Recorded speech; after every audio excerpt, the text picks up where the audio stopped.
So we live in a quantum universe. We don't detect it because we're kind of these macroscopic creatures, right? We're sort of, a couple meters characteristic scale. We live for, tens of decades, hopefully. But we don't live, we don't observe things at the nanosecond or picosecond scale. We don't observe things at the femtometer size scale. So it's kind of hidden to us by an averaging process that our brain, you've spoken about this many times. We have a foveal kind of attention that we pay to objects and beyond which we can't really say anything other than vague notions about. So we can only focus on the foveal analogy to us is that we are all focused on things that are our size. So it's natural to think about that. We don't see quantum tigers coming out of the vacuum and then disappearing, right? So our mind has to work and make analogies. So we analogize the universe today as being filled with quantum fields, and then the particles are just instantiations of those quantum fields. So there's a proton field over here that's making this dust particle or this air molecule. There's a photon field, there's the particles of light, et cetera, et cetera. Imagine the universe, the cosmos as you know it, is filled with an infinite tapestry of potentiality. It can be a photon over here, or there may not be a photon over here. It depends on the value of that quantum field. Okay, so that's so interesting, that idea of an infinite expansive potentiality, because potentiality is a very strange, what would you call it, scientific materialist concept, because only what's real can be measured materially. But we need this hypothesis of something approximating an infinite potential. And I don't know if you know this about, I would say, my work, but it's not just my work, it's the entire corpus of symbolic thought, as insofar as that's been interpreted, let's say, by psychoanalytic thinkers. There is a hypothesis, a cosmological hypothesis that permeates religious speculation, that the cosmos that's inhabitable, so the structured material world, is a manifestation of a multiplicitous potential. That's chaos. That's the infinite chaos, right? And so in Genesis, for example, there's a process that looks to me to be akin to communicative consciousness that interacts with something approximating an infinite potential. That's Tiamat, Teom, or Tohu Vabohu. Tohu Vabohu, yeah. Exactly that. And it's that that the order that is good is extracted out from this multipotential field of potential as a consequence of the action of some structuring force, right? And that's the cosmologically generative principle. And so it's very interesting to me that in the realm of physics itself, which people consider the queen of sciences, that there is the notion of this expansive potential. And you associated that with quantum fields and also with the multiverse. And so let's walk through all of that.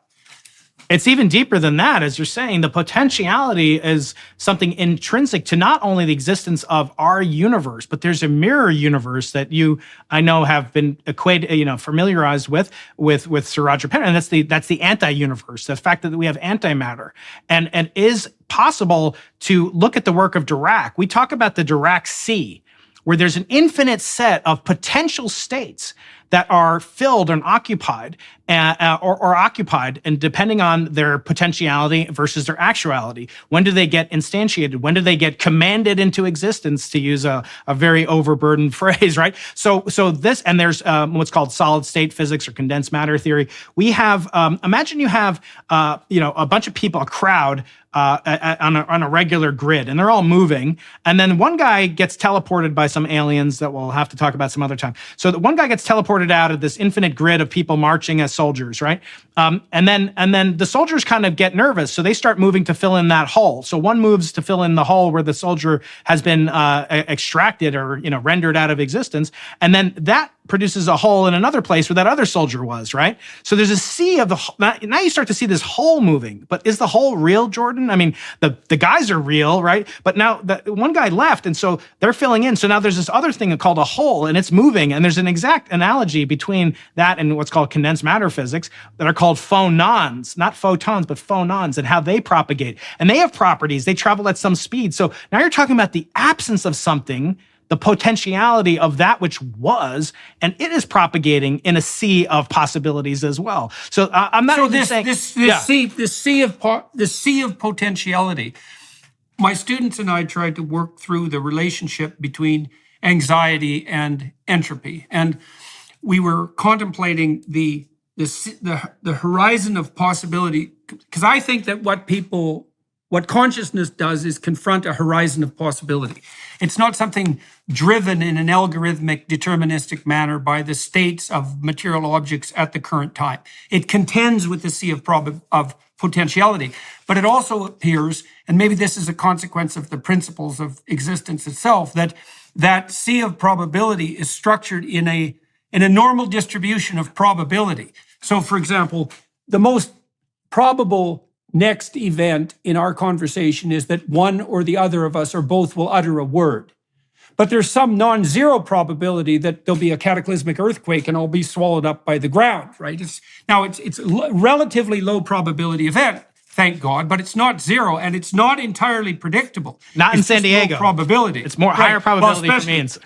Exactly. Well, and the cataclysmic events in our life occur when something that we deem of relatively low probability in this set of infinite potential actually makes itself manifest. And the more unlikely that event, according to our conceptual schema, the more anxiety is associated with it. But is there a sense among physicists that this infinite sea of possibility, you described it in relationship to Dirac's thought, and I didn't know about that. Is there some notion that some of those states are more likely to emerge given the current state than others? And is that a way of conceptualizing some alternative to determinism? Yeah, we actually had, a concept that, we could turn to probably in another topic, but Richard Feynman, one of the Titanic physicists of the last 100 years, came up with this kind of sum over histories, or a path integral description by which particles get from A to B by sampling all paths in which they could possibly take, going from me and you directly, but going the opposite way too. And those get weighted with different or lesser probabilities, to use the language that you were just saying. But I want to touch back one more to what you said. Feynman developed. That's right. And so I see. When you spoke about this anxiety, because I can't resist, Jordan, as a podcaster myself, to, how often do I have the chance to interview somebody like you?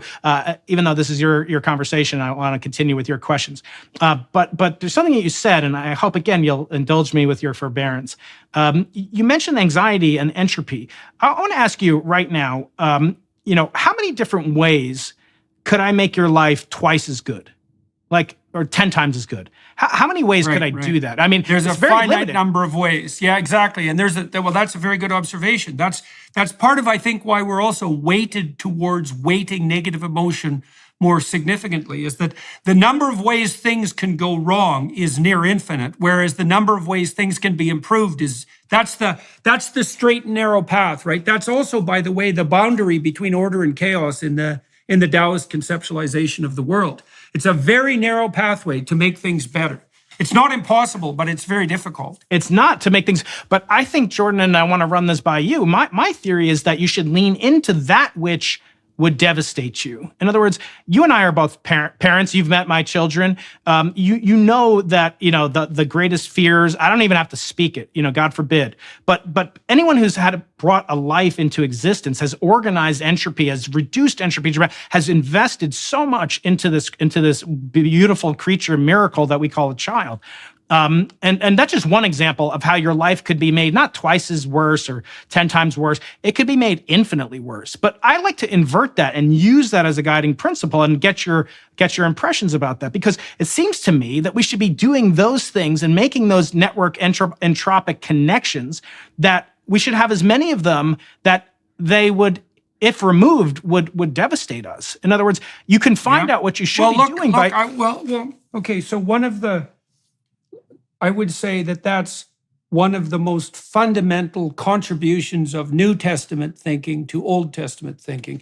It emerges in part as a consequence, you could say a narrative consequence of the conundrums that are brought forward in the book of Job. So the book of Job is a narrative description of the infinite numbers of potential ways you can profoundly suffer. And so Job is not only ill in the most terrible ways and innocently ill, but he's ill in a way that he simultaneously loses his wife and his family, and then his friends make fun of him for being ill and accuse him of being sinful. That's the reason for his illness. And so he's at the bottom of the deepest possible pit, and he contends with God as a consequence, in some ways attempting to negotiate with the divine to understand why it is that he's being condemned to suffering. Now, it turns out in that story that God made a bet with Satan, of all things, that if Satan tortured Job, that he'd lose his faith. Job would lose his faith, right? So it's a very strange story. But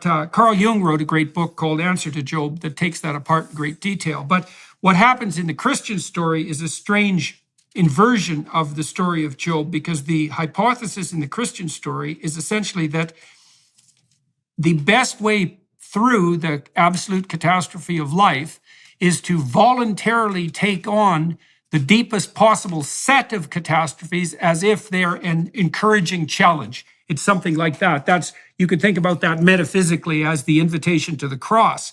And so the notion is analogous to the notion that you're describing, which is the best way to inoculate yourself against catastrophe is to confront it voluntarily. It's the same idea, by the way, as the notion that the larger dragons hoard more gold. And the dragon gold story is a very, very old story. The notion there is that the best, what you could find that would manifest itself as the best in your life is likely to be found, as Jung said, in sterquilinis inventur, which meant that which you most need will be found where you least want to look. Right. So, the cave that you fear to enter holds the treasure you seek. I think Campbell said. Exactly. Well, in your life, one of the things you pointed out, and we'll talk about this maybe in the Daily Wire interview, you had to deal with the loss of your father, and which was a very dark thing to lose, very dark thing to contemplate. And, you said that one of the things you did as a consequence of contemplating that relatively forthrightly was develop a certain kind of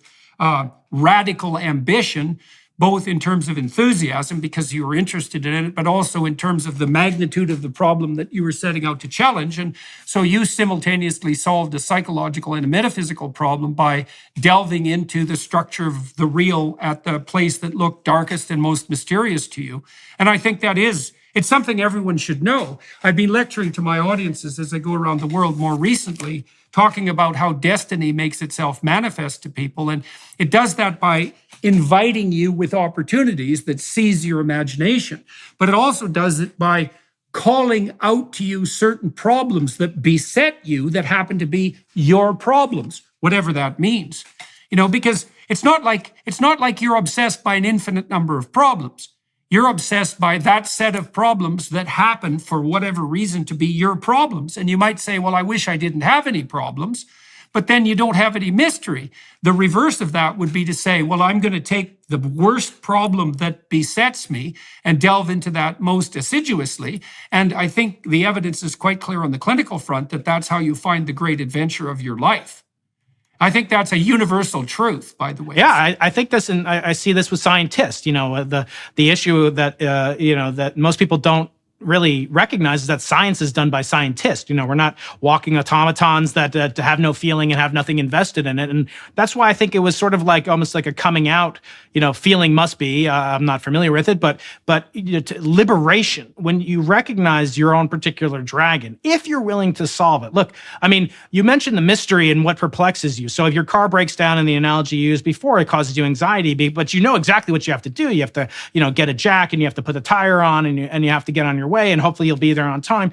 But you know what the path is, and it's not that mysterious. I've been thinking about scientists. We're confronted with an infinite, spectrum of mysteries on a daily basis. And the Rabbi Jonathan Sachs, I don't know if you ever met him. He's the one of the few guests that I never got to have on my podcast. But Jonathan Sachs was the chief rabbi of the United Kingdom, of the Commonwealth.